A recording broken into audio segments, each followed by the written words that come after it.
was a great freedom fighter. He was born on September 28, 1907. He wanted complete freedom and justice for all. He popularized the slogan Inquilab Zindabad. On March 23, 1931, he was hanged in Lahore. Thank you, Jai Hind. Freedom fighter Bhagat Singh. Bhagat Singh was a brave Indian freedom fighter. He was born on 28 September 1907 in Punjab.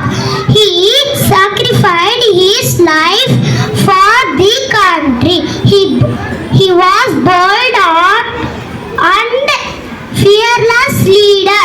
He gave great contribution to independence. He believed in socialism and equality for all. He was a very famous slogan of Inquilab Zindabad. Thank you.